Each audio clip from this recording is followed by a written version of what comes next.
میں اس کو خود غسل دیا کروں گا۔ میں دیکھ رہا ہوں کہ اس کی بغلوں میں بال بڑے ہوئے ہیں، یہ کتنی شرمناک بات ہے۔ کل میں اس کے ناخن بھی رنگ دوں گا، اور جب یہ سونے کے لیے جائیں گی تو میں اس کے منہ کا بھی اچھی طرح جائزہ لوں گا۔ مگر وہ کیوں جناب؟ جن عورتوں کے دانت گندے یا ناقص ہوں ان سے بو آتی ہے، اور آقا ایسی عورتوں سے کیا لطف اٹھایا جا سکتا ہے جن کے منہ سے بو آتی ہو؟ نینو نے پوچھا، یہ کیا گفتگو ہو رہی ہے؟ میں بوکھلا گیا۔ شکر ہے کہ ساری گفتگو فارسی میں ہوئی تھی، اگر نینو کو پتہ چل جاتا تو۔ کچھ نہیں، وہ دانتوں کے ایک ڈاکٹر کا پتہ بتا رہا تھا، میں نے نینو کو جواب دیا۔ پھر میں نے اس مخنث، اس خواجہ سرا، اس ملازم خاص سے کہا، خواجہ کلی، تم ایک تجربہ کار آدمی ہو جو تہذیب اور تمدن کے متعلق سب کچھ جانتے ہو، مگر میری بیوی حاملہ ہے، اس لیے اس کے ساتھ ابھی نرمی اور احتیاط سے پیش آنا ضروری ہے۔ یہ بات کہتے ہوئے میرے اپنے کلے سرخ ہو رہے تھے۔ آقا، آپ نے بجا فرمایا، میرے پاس ایک سفوف ہے جسے کھلا دیا جائے تو بیٹا پیدا ہوتا ہے، مگر ابھی اس کی ضرورت نہیں۔ باہر برآمدے میں کچھ لوگوں کے پاؤں گھسیٹنے کی آوازیں سنائی دے رہی تھی۔ خواجہ سرا نے بوڑھی عورت کی طرف دیکھا، آنکھوں ہی آنکھوں میں کچھ بات ہوئی۔ خواجہ سرا باہر گیا اور پھر واپس آ کر بولا، خان معزز مہمان سید مصطفیٰ آپ سے ملاقات کے خواہاں ہیں۔ سید مصطفیٰ کا نام سن کر نینو چونکی۔ دوسری باتیں اس کی سمجھ میں آ ہی نہیں سکتی تھی کیونکہ ساری گفتگو فارسی میں ہو رہی تھی۔ علی خان، کیا بات ہے؟ کیا سید مصطفیٰ آیا ہے؟ اسے باہر کیوں بٹھایا گیا ہے؟ میں نینو کے اس سوال کا کیا جواب دیتا؟ بہرحال اسے سمجھانے لگا کہ حرم میں غیر مرد کا داخلہ ممنوع ہوتا ہے، سید مصطفیٰ حرم میں داخل نہیں ہو سکتا، یہ یہاں کا رواج ہے۔ نینو کا چہرہ ایک لمحے کے لیے سرخ سا ہوا، پھر وہ بولی، اچھا، اگر یہ یہاں کا رواج ہے تو ہم اسے باہر مل لیتے ہیں۔ نینو، میں تمہیں کیسے سمجھاؤں؟ دیکھو، یہاں ایران ہے، کچھ چیزیں ہمارے وطن سے بالکل مختلف ہیں۔ میرا مطلب ہے، سید مصطفیٰ ایک مرد ہے اور ایک عورت کسی مرد کے سامنے نہیں جا سکتی۔ نینو کی آنکھیں پھٹنے لگی۔ علی خان، یہ تم کہہ رہے ہو؟ اس سید مصطفیٰ کے بارے میں جو مجھے اپنے ساتھ داغستان لے گیا تھا، اور ہم دونوں کے ساتھ کوئی تیسرا نہ تھا؟ دیکھو نینو، بات سمجھنے کی کوشش کرو، یہ عارضی پابندی ہے، تم یہی ٹھہرو۔ اچھا، نینو یکدم ٹھنڈی ہو گئی۔ اچھا، جاؤ۔ میں مردانہ حصے میں گیا جہاں ایک کمرے میں سید مصطفیٰ میرا منتظر تھا۔ ہم دونوں نے چائے پی اور ایک دوسرے سے باتیں کرتے رہے۔ سید مصطفیٰ نے بتایا کہ جب تک باکو آزاد نہیں ہوتا اس نے فیصلہ کیا ہے کہ وہ اپنے چچا کے پاس مشہد شریف چلا جائے۔ میں نے اس کے اس ارادے کو سراہا۔ اس دوران میں سید مصطفیٰ نے ایک بار بھی نام لے کر یا کنایتاً نینو کا ذکر نہیں کیا۔ ہم گفتگو کر رہے تھے کہ اچانک دروازہ کھلا اور نینو کی آواز سنائی دی، سید مصطفیٰ، سید مصطفیٰ یوں اچھل کر کھڑا ہو گیا جیسے اس کے چیچک کے داغوں سے بھرے ہوئے چہرے پر بجلی گری ہو۔ نینو ہمارے قریب بیٹھ کر بولی، سید مصطفیٰ، چائے کا ایک اور پیالہ پیو۔ برآمدے میں جانے کتنے ملازم کھڑے زمین پر پاؤں رگڑ رہے تھے۔ شیروان شیر کے بلند مرتبت گھرانے کا وقار نینو نے اپنی اس حرکت سے خاک میں ملا دیا تھا۔ خواجہ سراؤں میں سرگوشیاں ہو رہی تھی۔ خود بیچارے سید مصطفیٰ کو اپنی حالت سنبھالنے میں کئی منٹ لگے۔ نینو نے میرا منہ چڑھاتے ہوئے کہا، علی خان سنو، میں تمہاری مشین گنوں سے خوفزدہ نہ ہوئی تو کیا ان ہجروں سے ڈر جاؤں گی؟ جب سید مصطفیٰ چلا گیا تو خواجہ سرا خواجہ کلی نے کہا، حضور مجھے سزا دیجیے، مجھے چاہیے تھا کہ میں اس عورت پر نظر رکھتا اور اس کو مردانے میں داخل نہ ہونے دیتا۔ حضور، میں قصوروار ہوں۔ اپنے شہر باکو میں جب میں نے گولیوں کی آخری آوازیں سنی تھی، میں نے سوچا تھا کہ اب میں زندگی میں کبھی خوشی حاصل نہ کر سکوں گی۔ اس عظیم المیہ کے بعد خوش رہنے کے لیے رہ ہی کیا گیا تھا، لیکن اب شمران کے باغوں میں 4 ہفتے ہی گزرے ہوں گے کہ میں اپنے آپ کو بالکل پرسکون پاتا ہوں، جیسے میں اپنے ہی گھر پہ ہوں، ایک پودے کی طرح جو تہران کی خوشگوار ہوا میں سانس لے رہا ہو۔ میں اپنے عزیزوں سے بہت کم ملنے کے لیے جاتا ہوں، ہاں، بھول بھلیوں جیسے پراسرار نیم تاریک بازاروں میں اپنے خدام کے ساتھ اکثر گھومنے کے لیے نکل جاتا ہوں۔ تنگ گلیوں میں خیموں جیسی چھوٹی چھوٹی دکانیں جن میں لیمپ جلتے ہیں، جہاں گلاب کے پھول، خشک میوے، قالین، سکارف، ریشم اور ہیرے جواہرات بکتے ہیں۔ یہاں قدیم زمانے کے منقش ظروف، عجیب و غریب قسم کے گلوبند، بازوبند، پرانی خوشبوات، مراکوں کے چمڑے کے بنے ہوئے تکیے میری جیب سے سونے کے بھاری تومان منتقل ہو کر تاجروں کی جیبوں میں پہنچ جاتے ہیں۔ میرے خدام ڈھیروں سامان اٹھاتے ہیں۔ یہ مشرق کے نوادرات سب نینوں کے لیے ہیں جو گلاب کے پھولوں سے بھرے ہوئے باغ میں اداس رہتی ہے۔ سامان کے بوجھ سے میرے خدام کی کمریں جھک جاتی ہیں۔ میں آگے بڑھتا ہوں۔ ایک گوشے میں نرم و ملائم چرمی جلد میں ملفوف قرآن پاک رکھے ہیں۔ ایک طرف چھوٹی چھوٹی تصویریں جن میں ایک پھول جیسی لڑکی شاہ بلوت کے درخت کے نیچے بیٹھی دکھائی دیتی ہے۔ بادام جیسی آنکھوں والا ایک شہزادہ لڑکی کے پاس بیٹھا ہے اور ایک دوسری تصویر میں ایک بادشاہ نیزہ تانے بھاگتے ہوئے ہرن کا پیچھا کر رہا ہے۔ چاندی کے تومان پر کھنکھناتے ہیں۔ میں یہ سب کچھ خرید لیتا ہوں۔ یہ بازار بھول بھلیاں کی طرح ہے، الجھے ہوئے تاجروں کے پاس ہی کرم خوردہ کتابوں کے لیے صوفی بیٹھے ہیں۔ ان کے نرم و نازک لمبی انگلیاں کتابوں کے زرد اور پرانے صفحوں کو الٹتی ہیں جن میں سے شیراز کے گلابوں کی خوشبو آتی ہے۔ ان کتابوں میں ایرانی بلبلوں کے نغمے ہیں، لمبی پلکوں کی داستانیں ہیں۔ یہ بوڑھے صوفی ایک ایک صفحے کو بڑی محبت سے پڑھتے اور الٹتے چلے جاتے ہیں۔ میں آگے بڑھتا ہوں، کرمان کا بنا ہوا ایک قالین دیکھتا ہوں۔ کتنے ہاتھوں نے اس خوبصورت قالین کو بنا ہوگا۔ پھر میں ایک چھوٹی سی شیشی خریدتا ہوں جس میں ہزاروں گلابوں کا عرق جمع کیا گیا ہے۔ میں چشمے تصور میں دیکھتا ہوں کہ نینو اس شیشی کو پا کر خوش ہو رہی ہے۔ میرے خدام تھک جاتے ہیں، بوجھ سے ہانپنے لگتے ہیں۔ میں انہیں حکم دیتا ہوں، یہ سب شمران لے چلو جلدی، میں ابھی آ رہا ہوں۔ وہ ہجوم میں گم ہو جاتے ہیں۔ میں جھک کر ایک قہوہ خانے میں داخل ہوتا ہوں جو لوگوں سے بھرا پڑا ہے۔ ایک سرخ داڑھی والا آدمی قہوہ خانے کے درمیان بیٹھا ہوا ہے۔ اس کی آنکھیں نیم واہ ہیں۔ وہ حافظہ کی عشقیہ غزلیں پڑھ رہا ہے۔ لوگ شعر سن سن کر آہیں بھرتے ہیں، پھر وہ اخبار پڑھنے لگتے ہیں۔ امریکہ میں ایک ایسی مشین ایجاد ہو گئی ہے جو باتیں کرتی ہے۔ شہنشاہ عالم جن کا جلال سورج سے برتر ہے، انہوں نے آج اپنے محل میں انگلستان کے ریزیڈنٹ کو شرف ملاقات بخشا۔ اسپین میں ایک ایسا بچہ پیدا ہوا ہے جس کے 3 سر اور 4 پاؤں ہیں۔ لوگ حیرت سے اپنی زبانیں باہر نکال دیتے ہیں۔ سرخ داڑھی والا بولا، اخبار طے کر لیتا۔ حالانکہ قانون کسی عورت کو بازاروں میں گھومنے کی اجازت نہیں دیتا۔ شوہر اور بیوی بھی ایک دوسرے کے ساتھ نہیں جا سکتے، نہ ہی وہ ایک ساتھ مہمانوں کا استقبال کر سکتے ہیں۔ پردہ حرم وہ مجھ سے ضد کرتی ہے کہ میں اسے شہر کی سیر کراؤں۔ میں اسے سمجھانے کی کوشش کرتا ہوں۔ اس کی بڑی بڑی سیاہ آنکھوں میں وحشت پیدا ہو جاتی ہے۔ میں اسے کیسے بتاؤں کہ ایک بڑے خاندان کی بیوی نقاب کے بغیر بازار میں نہیں جا سکتی۔ میں اس کے لیے خوبصورت اور سب سے قیمتی نقاب خریدتا ہوں۔ دیکھو تو نینو کتنا خوبصورت ہے۔ یہ نقاب چہرے کو دھوپ اور گرد سے بچاتے ہیں۔ باخدا میرا اپنا جی چاہتا ہے کہ میں انہیں پہن لوں۔ وہ مسکراتی ہے مگر اس کی مسکراہٹ میں اداسی رچی ہوئی ہے۔ وہ نقاب پھینک دیتی ہے۔ نقاب عورت کی اہانت کی علامت ہے۔ علی خان، میں نقاب پہن کر اپنے آپ کو متون کرنا نہیں چاہتی۔ میں اسے پولیس کے قوانین دکھاتا ہوں، وہ اسے پھاڑ دیتی ہے۔ میں اس کے لیے شیشے کی بنی ہوئی کوچ تیار کرواتا ہوں اور پھر میں اسے شہر لے جاتا ہوں۔ چوک میں وہ میرے والد محترم کو دیکھتی ہے اور انہیں بلانا چاہتی ہے۔ میں اسے روکتا ہوں، وہ روٹھ جاتی ہے۔ اور اب میں یہاں اس قہوے خانے میں بیٹھا ہوں، اسے مسکراتا دیکھنے کے لیے آدھا بازار خرید چکا ہوں، لیکن وہ بوریت کے ہاتھوں مر رہی ہے اور میں اس کی مدد نہیں کر سکتا۔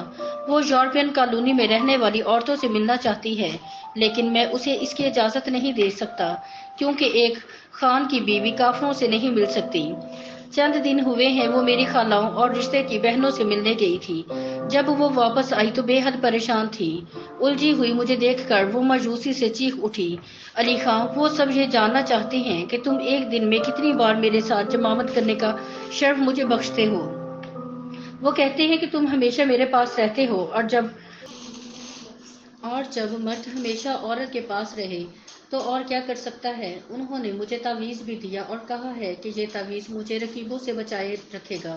تمہاری چچی سلطان خانم نے مجھ سے پوچھا تھا کہ علی خان جیسے جوان مرد کی ایک ہی بیوی ہونے کی صورت میں تم تھک تو نہیں جاتی؟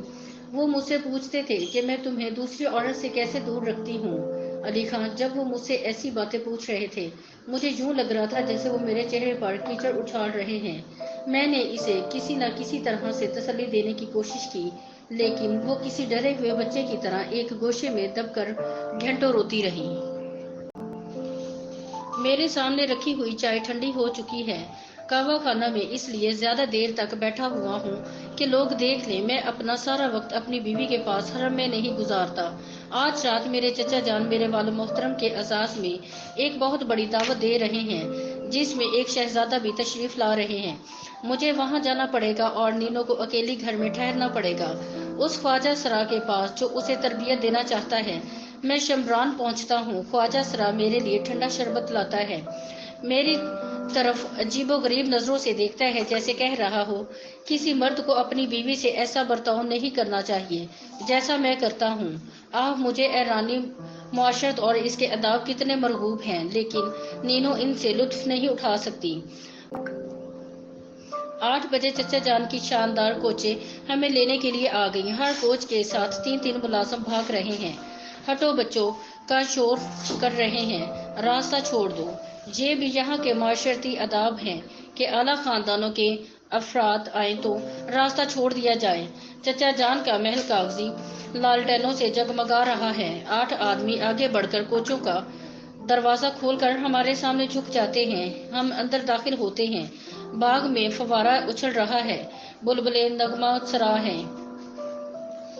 چچا جان دروازے میں آ کر ہمارا استقبال کرتے ہیں اور ہمیں اندر لے جاتے ہیں، جہاں لوگ بھیڑ کی کھال کی ٹوپیوں، عمدہ پگڑیوں اور اعلیٰ ملبوسات پہنے ٹکڑیوں میں بٹے ہوئے ہیں۔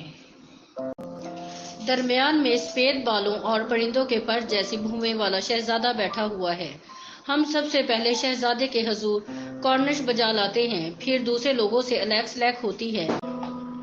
اس کے بعد ہم نرم گداز تکیوں کا سہارا لے کر بیٹھ جاتے ہیں۔ چند منٹوں کے لیے خاموشی چھا جاتی ہے۔ خدام سردی مائل نیلے پیالوں میں چائے پیش کرتے ہیں، پھلوں سے بھری ہوئی ٹوکریاں حرکت میں آتی ہیں۔ شہزادہ عالی مقام گفتگو کا آغاز کرتے ہیں۔ میں نے دنیا کے کئی ممالک کی سیر کی ہے، مگر جیسے آڑو ہمارے ملک میں ہوتے ہیں اتنے میٹھے آڑو دنیا کے کسی خطے میں نہیں پائے جاتے۔ شہزادہ عالی مقام جب یہ الفاظ کہہ رہے تھے کہ ان کے چہرے پر ایک عجیب طرح کی اداسی چھائی ہوئی تھی۔ شہزادہ عالی مقام بجا فرماتے ہیں، میرے چچا جان نے کہا، میں نے بھی یورپ کا دورہ کیا ہے اور اکثر وہاں کے بھدے اور چھوٹے چھوٹے پھلوں کو دیکھ کر حیرت زدہ ہو گیا تھا۔ یوں گفتگو کا سلسلہ چل نکلا اور ہر شخص یہ بات ثابت کرنے پر تل گیا کہ دنیا کی ہر نعمت ایران میں پائی جاتی ہے۔ جو کچھ ایران میں ہے اس کا مثیل روئے زمین پر نہیں ہے۔ محفل میں بیٹھے ایک بھاری پگڑ پہنے ہوئے ملا نے کہا، ایرانیوں اور غیر ایرانیوں میں صرف اصل فرق یہ ہے کہ صرف ہم ایرانی ہی ہیں جو حسن کی قدردان ہیں۔ بے شک میرے چچا جان نے کہا، میں ایک شور مچاتی ہوئی فیکٹری پر ایک غزل کو ترجیح دیتا ہوں۔ اس کے بعد چچا جان نے ایک ربائی پڑھ کر سنائی۔ ربائی سن کر پگڑ والا جھروس ملا بھی سر ہلانے لگا۔ جب شعر و شاعری اور ایرانیوں کے حسن پرستی پر کافی دیر تک گفتگو ہو چکی تو میرے والد محترم نے پوچھا، شہزادہ عالی مقام، سنا ہے ہمارے وزیر اعظم انگلستان کے ساتھ کوئی نیا معاہدہ کر رہے ہیں؟ شہزادہ عالی مقام مسکرائے اور فرمایا، اسد السلطنت سب کچھ جانتے ہیں، ان سے پوچھیے۔ میرے چچا جان اسد السلطنت بڑے خوش ہوئے اور کہنے لگے، یہ ایک بے مثال معاہدہ ہے، یہ وحشی اس معاہدے کے بعد ہمارے غلام بن جائیں گے۔ پھر وضاحت کرتے ہوئے کہا، یہ فرنگی کام سے محبت کرتے ہیں اور ہمیں اپنے تحفظ اور سکون سے پیار ہے۔ فرنگی جنگ و جدال سے محبت کرتے ہیں۔ یوں ہم ایک بات پر رضامند ہو گئے ہیں، اب اس معاہدے کی روح سے ہمیں اپنی سرحدوں کے متعلق کوئی پریشانی نہ رہے گی۔ فرنگی ان سرحدوں کی حفاظت کریں گے، وہ سڑکیں بنائیں گے، سرحدیں مضبوط کریں گے۔ سچی بات تو یہ ہے کہ فرنگیوں کو اس حقیقت کا علم ہے کہ اس دنیا میں ہم ہی ہیں اس نے اپنا سر اوپر اٹھایا اور استفسار کیا، کیا فرنگی ہمیں اس لیے پسند کرتے ہیں کہ ہم مہذب ہیں یا اس لیے کہ ہمارے ملک میں تیل ہے؟ یہ دونوں چیزیں، تیل اور تہذیب، دنیا کی روشنی کا باعث ہیں، اور جب ہمیں یہ دونوں چیزیں حاصل ہیں تو ہمیں لڑنے کی کیا ضرورت ہے؟ میں جو چپکا بیٹھا سب کچھ سن رہا تھا اب مجھ سے نہ رہا گیا اور میں نے کہا، سپاہی بننا کوئی بری بات نہیں، میں ایک بار اپنے عوام کے لیے لڑائی لڑ چکا ہوں اور ضرورت پڑی تو دوسری بار بھی لڑوں گا۔ میرے چچا جان نے مجھے ناپسندیدگی اور ناراضگی سے دیکھا۔ شہزادہ عالی مقام کے چہرے پر بھی تقدر کے آثار نظر آنے لگے اور انہوں نے طنزیہ لہجے میں فرمایا، میں نہیں جانتا کہ شیروان شیر خاندان میں سپاہی بھی موجود ہیں، مگر حضور والا علی خان سپاہی نہیں، ایک افسر تھا۔ ایک ہی بات ہے اسد السلطنت، شہزادہ عالی مقام نے کہا۔ میں حیرت سے خاموش بیٹھا رہا۔ میں یہ بھول گیا تھا کہ مہذب اور کلچر میرے رشتے کا بھائی بہرام خان واحد شخص تھا جو ایرانیوں کے ان نظریات سے اختلاف رکھتا تھا۔ وہ ابھی نوجوان تھا، پرجوش تھا، اسے مشیر الدولہ کا خطاب مل چکا تھا۔ ایران کے لوگ اس عقیدت کے مالک تھے کہ ایران خداوند بزرگ برتر کی خصوصی حفاظت میں ہے اور ایران کو کوئی گزند نہیں پہنچا سکتا، اور میں سوچ رہا تھا کہ ایشیا مر رہا ہے، ایشیا یورپ کے سامنے ہتھیار ڈالتا چلا جا رہا ہے۔ شہزادہ عالی مقام نے سپاہیوں سے اپنی نفرت کا اظہار کیا تھا، مگر یہ شہزادہ عالی مقام اس خاندان کا ایک فرد تھا جس کے جھنڈے تلے میرے اسلاف نے بہادری کے کارنامے انجام دے کر طفلس کو فتح کیا تھا۔ وہ پرانا زمانہ جب ایران جانتا تھا کہ ہتھیار کس طرح استعمال کیے جاتے ہیں، لیکن اب وقت بدل چکا ہے اور ایران اپنی شجاعت اور بہادری کی روایات کھو چکا ہے۔ شہزادہ علی مقام کو مشین گن سے زیادہ غزل عزیز ہے۔ شاید اس کی وجہ یہ ہو کہ وہ مشین گن کے بارے میں کچھ نہیں جانتا۔ شہزادہ علی مقام کی طرح میرے چچا جان بھی بوڑھے ہو چکے تھے۔ ایران مر رہا تھا، مگر اس کی موت میں بھی ایک وقار تھا، ایک حسن تھا۔ اچانک بے اختیار میرے ہونٹوں پر عمر خیام کی ایک ربائی آ گئی۔ میری زبان سے عمر خیام کی ربائی سن کر کچھ لوگوں کو حیرت ہوئی کہ یہ سپاہی بھی شاعری سے مس رکھتا ہے۔ خود شہزادہ علی مقام اتنے متاثر ہو گئے کہ کہنے لگے، میرا خیال ہے کہ تم کسی خاص حادثے کی وجہ سے سپاہی بن گئے، ورنہ تم تو تعلیمی یافتہ اور مہذب انسان ہو۔ ہاں، مگر یہ تو بتاؤ، اگر تمہیں زندگی میں اپنی قسمت کا انتخاب کرنے کا موقع دے دیا جائے تو کیا تم سپاہی بننا پسند کرو گے؟ میں کارنش بجا لایا اور عرض کی، حضور والا، اگر مجھے انتخاب کا موقع دیا جائے تو میں 4 چیزوں کا انتخاب کروں گا: لب جو لال درخشاں کی طرح سرخ ہوں، ساز کی میٹھی آواز، دانش اور میں لیلے۔ شہزادہ علی مقام میرے اس جواب سے بے حد متاثر ہوئے، حتیٰ کہ وہ بڈھا پگڑ پہننے والا ملا بھی مسکرائے بغیر نہ رہ سکا۔ میں نے وکیکی کے ایک شعر کو نثر میں سنا کر اپنے لیے راہ ہموار کر لی تھی۔